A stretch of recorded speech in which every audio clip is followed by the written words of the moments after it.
to the Wolfchase Toyota Insider, the Memphis Tiger Network. It is November. It's chilly outside, but we have wrapped up fall baseball practice and fall camp. First of all, Coach, before we talk about fall camp and your signees, just a quick thought on last year. Another solid year, 35 wins, the most wins since your regional year in 2007. Had some great ranked wins. You had the Conference USA Pitcher of the Year, your son, and congratulations to you. You were the Conference USA Coach of the Year. Well, those individual awards, I know I had a great staff working under me, and I really appreciate what they did. And Eric will be the first to tell you that he tries to get balls put in play, and we played pretty good defense behind him. So, but that was neat. That was a neat thing. I wish we could have won maybe 2 more to get in that regional. We're knocking on that door every year now, and I think if we continue to do that, the respect we're gaining nationally is growing. Whipped the loss now of a couple of draftees and Sam Ball, and then your son Eric, and you had another couple of guys sign some free agent pro contracts. A lot of people might think, well, maybe this is a rebuilding year. But I know as fall ball progresses, and you can talk about fall ball here, you're pretty excited about the prospects for 2014. I am, Jeff. Offensively, we returned basically 8 guys that played every day last year. So the immediate elevation experience is huge in college athletics, and our lineup got a lot of experience, which will help us a lot this year. Losing Sam as a very high draft pick, losing Eric, and losing Jonathan Van Eden, who closed for us. All 3 underclassmen, all 3 juniors, you think you're going to have some holes in the pitching staff, but I've been very, very excited about what I've seen step forward. I think this is as far as 1 through 14, this is the deepest pitching staff of all guys that can help you do something. Now, there may not be 2 dominant starters like Sam and Eric to go out there and go 7 or 8 innings every start like they did, but I think we got the pieces, and my new pitching coach, Russ McNichol, will do a great job putting those pieces together to get everybody involved, and that's what's got me excited. Give us your observations of what transpired this fall. Well, John Reed had a phenomenal fall, and I kind of expected that. Very high accolades out of high school, battled the Tommy John, transferred around a couple places, finally found a home here in Memphis, and now I'm starting to see the stuff come out of John like I saw out of high school. I think he'll pitch somewhere at the front of our rotation, possibly Friday night. The other 2 starting positions will be battles between Colin Lee, excellent fall. Caleb Wallingford missed the fall, junior college lefty that missed the fall with a little knee surgery.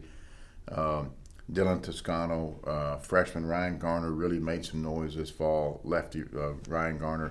So there could be possibly 2 more lefties in the rotation for the weekend, which I really like.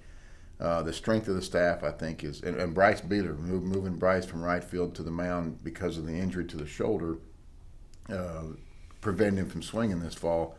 He could possibly be a factor out as a starter. Did a lot of starting in high school. So very capable, great battles, which usually helps a lot. I still say the strength of the team is in the bullpen, where you have Jacob Moody, you have Craig Caulfield, you have Nolan Blackwood, you have Connor Porter, you have Blake Myers, that all can fit into that lefty-righty matchup role with some guys late in the game that can really put pressure with the strikeout, and that's Craig. So bullpen depth is probably the best we've ever had as far as getting the 7th, 8th, and 9th innings. A lot like what the Cardinals did, down the stretch with some of their young power arms. So I'm going to miss Sam, I'm going to miss Eric, because they took so much pressure off the defense with the ability to strike guys out. Both of those guys did that. This year's staff, I think we've stressed putting balls in play, letting the middle of our infield, our 2 seniors, work. As we kind of shift over to your signees, you mentioned Russ McNichol, new pitching coach, and that's kind of a delicate balance here, because you lose Fred Corral, who took a job at Georgia, and your assistants are the ones that are doing the initial contact, the recruiting. You wonder if you can hold those pitchers over, and Russ McNichol was able to come in, calm everything down, and you were able to hold all the guys you wanted to. Yeah, that's right, Jeff. Clay Green is tabbed the recruiting coordinator, did a phenomenal job at organizing the thoughts. And we all impact recruiting, all 3 of us that are able to go off campus and evaluate. I'm out there a lot. Clay kind of organizes all the preliminary paperwork. We assess our needs. And then during the time when a lot of kids were making decisions, especially so many pitchers that we had to sign in this class, we lose Fred. Russ came in, calmed the storm, settled the dust, got involved with those kids we were recruiting, and actually got a few more on board. So very excited about the haul that we're making this week, especially on the side of arms. 3 power arms that are potential drafts, which we haven't signed this many potential drafts out of high school since I've been here, and 2 very good athletes in the middle of the field and a couple of corner position bats to go with it. So we're excited. I believe it'll be the 5th year in FedEx Park. Kind of give us an overview of these recruits, and as you mentioned, now 5 years you're into this new facility. Kind of the difference it's made. Yeah, you know, the senior class that's here now, Ethan Gross and Ford Wilson and that crew, and the next class behind them with Tucker Tubbs and Carter White and Keaton and that group were all impacted by the facility. You know, brand new. They were either recruited to drawings and saw drawings, or they were actually saw the facility when it was built. So what's happened is we're seeing a little bit more of the freshmen that come in be more game ready to play. The 6 freshmen that are on campus now are all going to be. None of them are red shirts. They're all going to be factors in games. A couple of them are going to trickle their way into the starting lineup this year. And so you're seeing that where once upon a time it was tough, you know, that class that had Zerker and all those guys, we had so many holes to fill after 07 that a lot of freshmen found their way on the field.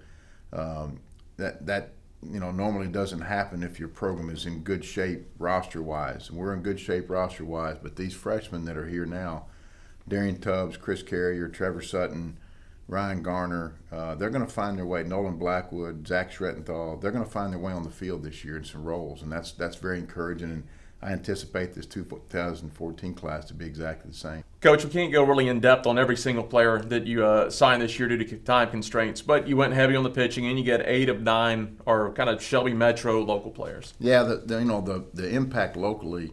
The high school and summer baseball is outstanding here. It's a heavily baseball recruited area from schools all over the country. Matt Ferguson probably headlines the arms that we feel like are ready to step in and go. You know, I think he'll pitch somewhere in the rotation next year as a junior college signee. And then, you know, evaluating the roster and what we lose, we're losing a number of pitchers off this staff that'll pitch in various roles. So the young guys we're going to sprinkle in will all be ready. You know, the interesting thing too is I mentioned the impact of the freshmen that are here now are going to be on the field. We anticipate this class is going to be on the field too.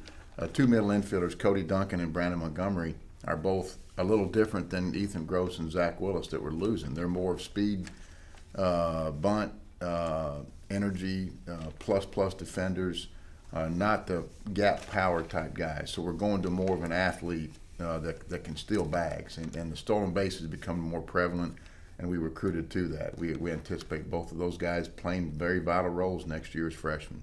And then the other pitchers that will pitch in possibly in some bullpen roles, we think we'll get 2 rotation guys back off this team. So, but outstanding job by Clay Green and Russ McNichol in landing what we feel like is another class that'll impact us. And you know, once again, the roster's in the condition now that, you know, you'll see us sign 7 to 8 guys on a yearly basis. No more need to sign the 19 or 20 big classes that we've had in the past. So that shows roster stability and finding out ways to use our 35 effectively. And finally, Coach, before we let you go, I know most of all the fall practice in the series and the rookie vets games are all done. Do you have any camp dates over the winter or anything that we need to mention? January 18th and 19th, winter camp dates, and you know, you can go to gotigersgo.com and click on our camp info and get info on the camp. And you know, we're excited about really heading in the finals, shutting some pitchers down, giving our guys some break.